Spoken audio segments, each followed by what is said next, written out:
Good Friday morning. Wow. We got some burgers. How did the puppies do last night? All right, we're making progress. We're making progress. Come on, pups. Wow, what's some noise in here, everybody? Wow. So, I was up at 1:30 in the morning because somebody was crying like crazy. Back up again at 6:30. Everybody's out of control. Everybody's out of control. Let me take this here, I think. Can't keep.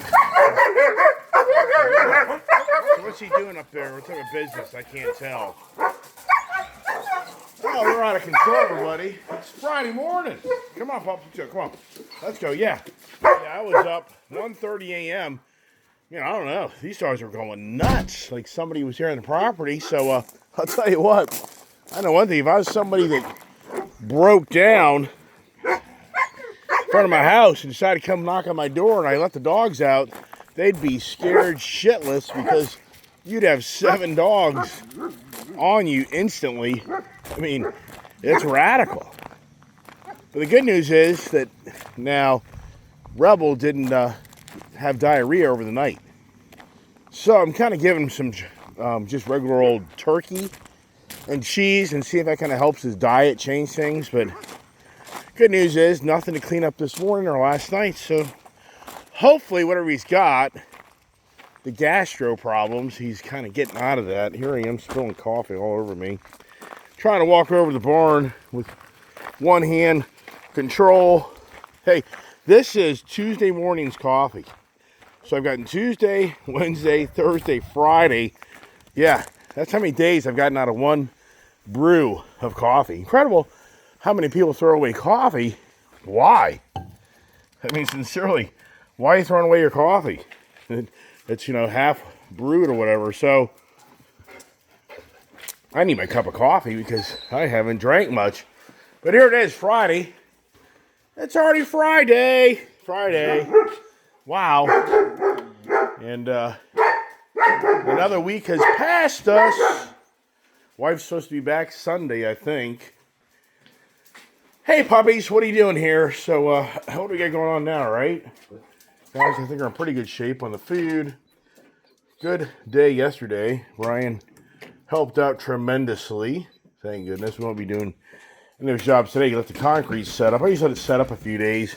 You can go back the next day, but it's still just a little wet. But I got other projects to do, and that's not my location. I'm just doing a favor for another guy young guy that it's too long a story. But anyways, here we are, Friday morning. I'm not telling you, get upstairs because it becomes too confrontational. Get upstairs. Yeah, you guys just start arguing about the foodie right there, Rebel boy. Yeah, so did I sleep well? Pretty much. I mean, the bed's very comfortable. But I think when I'm out here at the shop at night, I think I'm getting bitten by these little bugs. Last night I was out here, and after a while, it's like my arms started getting like, whoops, that's my coffee right there. My arms started getting like little bites on them. So I went to my camper and got myself a long sleeve shirt. But I think just sitting out here, unbeknownst to me, I'm watching the Little League World Series, and I think these little bugs are hanging out here biting me because my legs, nothing there, but I put on long sleeve, put on jeans, and in the bed there's nothing going on, so who knows? But now I really know at nighttime, evening time, the best thing for me to do is to have long pants on, a long shirt on, because I think the bugs are getting me. That's what I think's going on. Hey there, Gypsy baby. Yeah, she took off.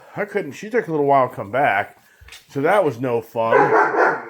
Man almighty, what are we doing today? What are we talking about today? I love the ongoing conversation of the auto industry and how so many people feel the auto industry's true practices and the way they do business. There's nothing wrong with it, and I'm the problem. I feel like I'm around Shysters. I'll never forget. Shysters. I'm starting to wonder how many Shysters are on my channel. I'll never forget back in the 80s, my good friend Dave Butts, not the Redskin player, he was a salesman in the oil industry, and I'll never forget the day it was in the office, and you would make cold calls. You'd be calling people, trying to lure them to buy gasoline, diesel, fuel from you, our company, versus the competitor. And I'll never forget the day he hung up the phone and he goes, "That person I just called me a shyster." I was like, yeah, because you're a salesman, man. Hey, Dave, you're a salesman. The guy thinks you're a shyster because he thinks you're going to dupe him at the end of the day. You're going to tell him one thing, but you're going to do something different when it's all said and done. Hey, who doesn't know that sales tactic in the real world of sales and gullibility of everybody? So, yeah, I think we got shysters among us on the channel. So this cracks me up. There's no way I'm buying you YouTube story. I'm not going to buy it, dude. I don't buy your story. There's no way your story makes sense. You're delusional. So you YouTube's now telling me that, for the most part, I'm just stupid because I don't know how to buy cars. So his presentation, I'm going to show you what he said. I screenshotted it. I'm going to show you exactly what you YouTube said that he does. And I think he's full of crap. I honestly think you're full of crap. You are a shyster. So, I don't know what industry you're in, but the industry I'm in, you can't get away with this crap. So here we go. If I can get the right angle. This is the ongoing conversation of the cars. So he's saying, I never keep any vehicle over 3 to 6 months. The key is buying at the right price, relationship with GMs and dealers, and the trade-in values are about what paid for. That is the key. No mystery, no magic. It takes relationships. Where you're losing thousands on trade, I am not. Very small amounts, never over $2K. And that $2K I'll pay cash difference. So never rolling in negative equity. I'll pay the $1 to $2K negative annual cash. The magic is relationships. You're keeping vehicles way, way too long, and your dealers are raping you on trade-in values once you do trade-in. Wow. So, here's the guy that gets rid of the car. If you watch my channel, did I keep cars for years and years? So, first of all, I don't know if you really know me that well. That was my problem. I was trading cars too quickly. Secondly, there's no way I'm buying your numbers. So if you buy a $50,000 car, okay, let's just do this here. The $60,000 car that you're buying, you're going to tell me you get it for, in so many ways, $45,000. Because a $60,000 car, once you drive it off a lot, it's worth $45,000. So I'm just going to put the number, the dealership is selling you a car for $45,000. And on that $45,000 price that they're selling to you, they don't charge you tax. So you must be a wholesaler where you have a tax exemption. Because if you're paying tax in the state of Virginia, that's $2,000 in tax. And then registration fees, you could be conservative at $2,500. With the dealership just saying they take nothing. They take no administration fees, no commission. They're just giving you the car, and they're borderline losing money in the car just to get rid of it to make you happy because you'll come back and do it all over again. So you got a $45,000 deal. No, you don't. You're at $47,500. So now, the only way that I'll believe your gig is if you don't pay sales tax. But once again, so you're saying when a dealership sells it to you at $45,000, you bring it back and you've used the car, and for the record, they can buy a brand new car for $45,000 and they pay you $45,000. Now I can see them paying you $42,000, $43,000 maybe.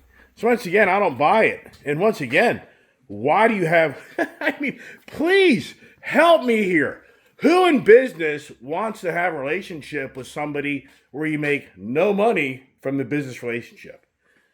Is anybody up for that? I mean, this is insane. So I just don't buy this story. I'm not buying it. I'm not buying it. Sorry, man. You're going to have to tell your whole story for me to start figuring out what you're doing. But you're not. You're not going to do it. And once again, what car dealership, I'll tell you straight up, if I own a car dealership, I'd be like, don't come to my car dealership, dude. There's nothing in it for us. You just like to buy a car all the time, and you want to steal the car away from us all the damn time. But you have no problem with that. So you have no problem that the next guy in line pays 10 grand more than you did.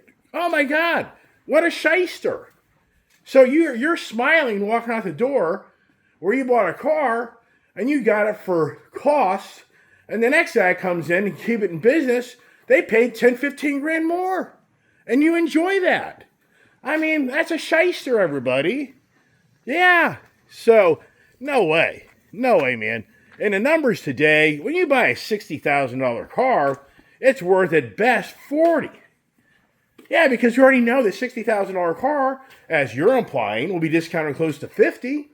So the wholesalers, everybody else know that it's really a high $40,000, $50,000 retail car at best. So the car is going to be really at auction at maybe 40. Maybe. No, man.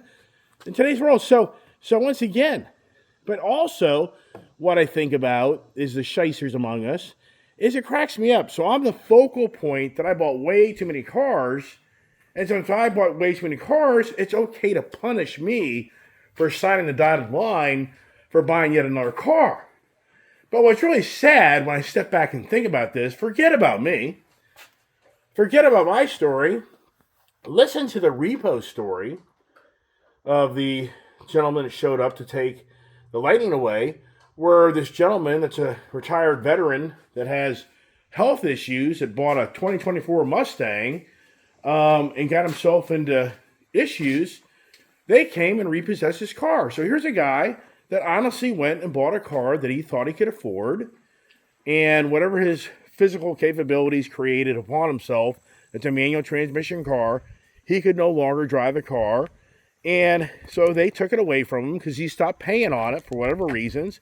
And they're going to chase this veteran military guy that sacrificed himself for our country. And he's older, and he's got challenges, manages finances, and he's got health issues. And you guys feel good. You feel good about how the auto industry and the bankers can circumvent this guy and take his money. You feel good about that. You do. You do. Here's another really sad story that to me is really sad. My sister had to go out on a limb and help my nephew, who sadly died in a motorcycle crash. My sister had to help my nephew, her son, that was in jail for 10 years, prison, for his bad actions. And when he got out, he didn't have credit. So he worked as a tree guy and other jobs. And eventually kind of got himself positioned to get a car, get a truck. So my sister co-signed on a F-150 red truck to help him get a truck. Well, it wasn't 3 months later, he died in a motorcycle accident. Guess who's chasing the money for the repossessed truck? My sister. So you feel good about that? My sister has no money. My sister used to work 2 jobs.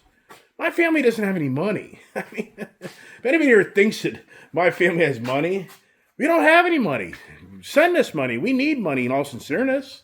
Man, my family needs money, needs help. Yeah, so now my sister's on the hook for a deficiency of a truck that my nephew bought that had his mother signed, that he died. And since she co-signed it, she has to pay the difference on the values of that vehicle. You feel good about that? Really? Really. So what's really sad here is everybody's taking a perspective view of tunnel vision. And you're looking at me and you're saying it's not justified that the rules and the laws of the auto industry has changed. It's not justified because a guy like you is a recluse and you just go out and buy too much crap and then you can't pay for it no more and you cry the blues. You want everybody else to pay for your problems. Well, I hate to break the bad news. You already do. You already do. It's already factored in. So I was saying yesterday coming back in, it's already factored into everything, everybody. The deficiencies, the bad credit, the losses, the warranty issues, you're paying for all of that already when you buy a car and you take a loan. It's already happening because the industry has no choice. It has no choice but to do that because the industry has to stay afloat and stay in business. So they're already factoring into the banking loans, the car prices, all the things that go wrong for those that can't keep it right. So you're already paying for it. I was just saying yesterday, if you had a more strict auto industry guidelines that forced the hand of people that had to put down the money, like Mr. YouTube. So if everybody got the YouTube deal, would the industry be in a shambles like it is for the repossessions? Absolutely not, because what he brags about is that he gets a car at the cost of what it would be worth basically 3 to 6 months from now. Now keep in mind, he's calling me out saying my vehicles sit around too long and I lose my ass because of that. Yeah, okay, whatever. I mean, I'm not going to sit here and really argue with you, but I will challenge you on your comments and the way you claim to be able to, this magician guy to go around buy 79 cars, and this makes no sense to me. If you're paying $2,000 out of your pocket, 80 times 2,000 is $160,000 loss. So you paid out $160,000 last year on buying and getting rid of cars, and you think that's cool? I mean, come on, everybody. Are you hearing this conversation? So YouTube is bragging how he just has to take a $2,000 loss. You don't pay taxes. You're tax exempt. You're a wholesaler. There's no doubt in my mind you're a wholesaler. You're a wholesaler. There's no doubt in my mind. I know who you are. You're a wholesaler. That's why you have relationships with the dealerships. Because you do the dealerships favors by buying cars to help them get trade-ins and get deals done. Hello. I said this from the get-go, Mr. YouTube, but you won't acknowledge it. So you're a wholesaler. I can become a wholesaler. I should have. I should have gotten a wholesaler license years ago. I don't have to pay personal property tax because I get a dealer tag. I'm not paying tax in vehicle. I drive it for 3 months. I flip it. There you go. Duh. The dumb, bing bong. Hit the Kong. What was that show back in the 70s where they hit the big Chinese or Japanese thing to make the bong show? What was it called? King Bong or something like that. The goofy ass show. So anyway, yeah, there it is. So that's YouTube. You're a wholesaler. And you're bragging about how you're a wholesaler, and I get it. Okay, well then I can more relate with how the dealership GMs give you stuff because you get them out of their binds and trying to get deals done. Yeah, right, whatever. So you're an exception to the rule. You're not a majority. And so no wonder you're so anti my position of the auto industry, because you're in the industry. And that's what I said many times before.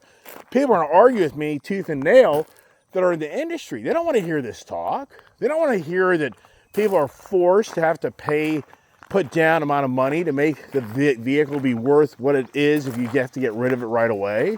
People want to hear these stories. The dealerships, no. Their business would be dead in the water when everybody walking the door has to put 20, 30% down on these cars. But what people don't realize, it would stop the constant raising the prices of these cars. Because all that happens is I'll pay for it tomorrow.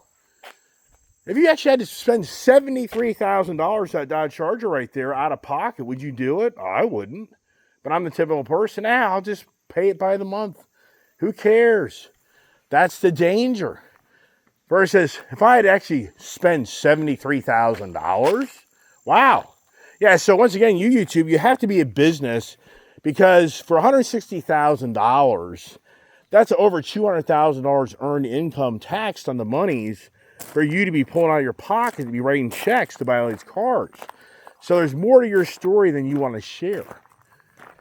That's the facts. But once again, the shysters among us. So yeah, so many people focus on me, but then for the people out there that really don't have any money, the people that really are struggling, people that really do have good intentions to buy a vehicle, and then they lose their job or something happens and dire, straits financials, you're in a position, we don't give two shits. You frickin' sign that document for that vehicle that's an asset. Remember, the vehicle's an asset. So it's Dodge Charger. If I say I'm going to sell and get rid of it, and I get $55,000 for it, the next person gets it, that's an asset. And then the next person buys it. How many times can the car be sold over and over again? I don't think people really look beside. I think people are just blind and deaf. So you're hearing me laying bash about this on another day in our day. It's because the auto industry wins, the banks win, and you and I lose. And once again, you don't want to accept the fact that you're already paying for the Iceman's problems. It's already factored into the losses of banks. That they charge you higher interest rates because they already know that there's going to be people like me that aren't going to pay the bills, and they have to have coverage for you paying the bill. Just like the cars. They know that cars are going to break down. They're going to lose value. So the manufacturers have to build all those equations in to stay in business. Come on. Does anybody ever take Business 101? Obviously, I didn't, because look at the shit show I got myself into. So anyways, let's just quit talking about that crap, right? Talk about something else. I don't know. What are you talking about? Talk about Barack Obama? I'm not watching news, but I see things pop up in social media. Come on. Don't get too far away. So is Barack Obama really going to go to jail? Do you really believe that? Do you really believe that the Russia hoax that Bill Clinton, Hillary Clinton, and the whole Democratic Party all participated in from 2016 to 2020, do you really believe that anybody will actually go to jail for that? Do you really believe it? Do you really think that Barack Obama... I mean, do you even believe his story? Come here. I mean, do you actually really believe that Barack Obama is that much of a shyster? He's a shyster. Most politicians are shysters. So, I mean, sincerely, do you believe it? I don't think anything's going to happen. It'll just be the media news to give you entertainment, to get another day of you watching their channel to get advertisers. Come on back here, Diesel. I mean, that's all it is, everybody. It's all about how you get advertising money. How do you get advertising money? By people clicking on your channel to watch it. That's the big thing with YouTubers, everybody. If you get enough malarkey and shysters, if you're a shyster on YouTube, you'll probably get a lot of hits. You really do. I mean, sincerely. So here's a great article. So now the Chat GPT, the generative pre-trained transformer, which I started talking about in 2022 when Sam Altman, OpenAI, opened up the world of the artificial intelligence to create the most fake times ever in our life. Now there's articles being written where people are getting sucked into this generative pre-trained they call it Chat GPT. So now you're interacting with a computer, and the computer starts figuring out your algorithms, how you think, so it plays the way you want to think. So the algorithms end up making you believe things that are false. So there's this one guy that's totally losing it because aliens, he's getting into this really deep rabbit hole of where he talks to Chat GPT, and it's telling him the apocalypse now is right on the doorstep, the financial havoc is right on our doorstep, the end of mankind is right. So he's getting caught up in this world of talking to a computer, and it's real, it's deep, it's a psychological thing that he's having a hard time separating himself from what's real and what's not.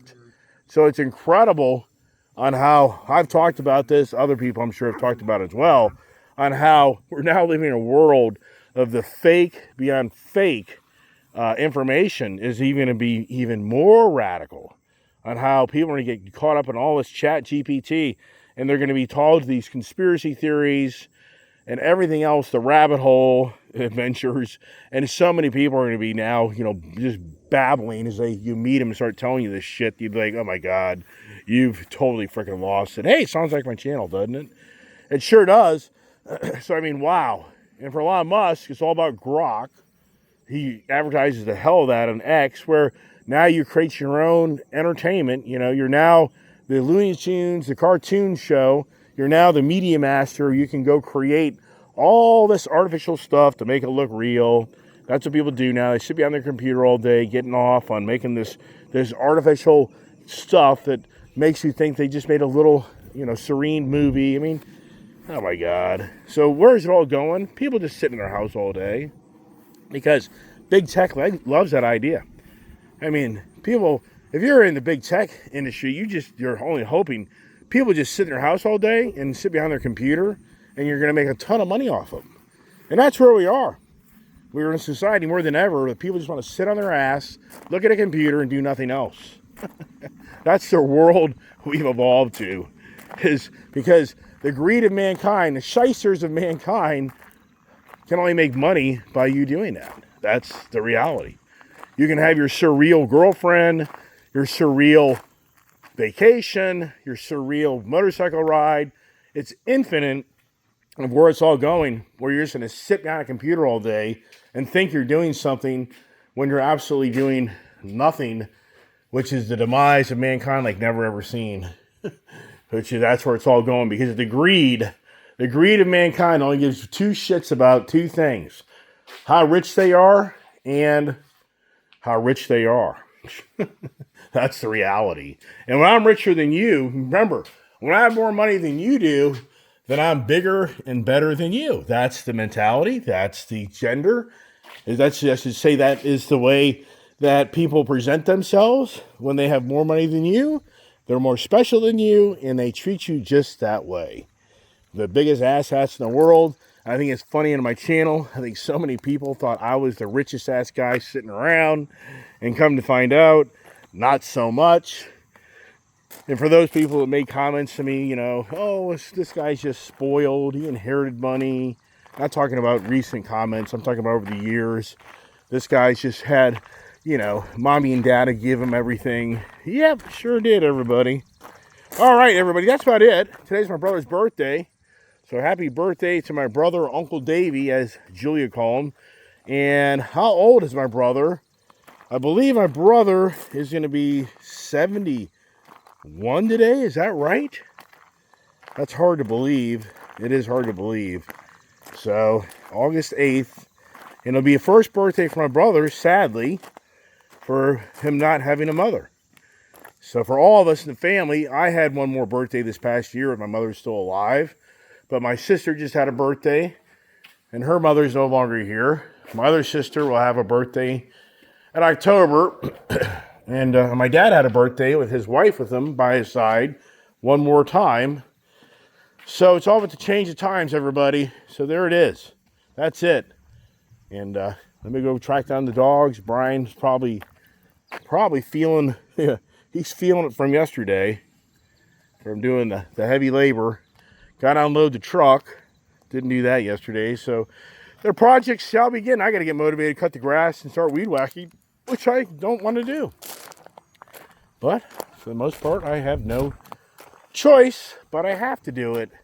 So there's a dog. So God bless everybody. Appreciate the support. Have a great day.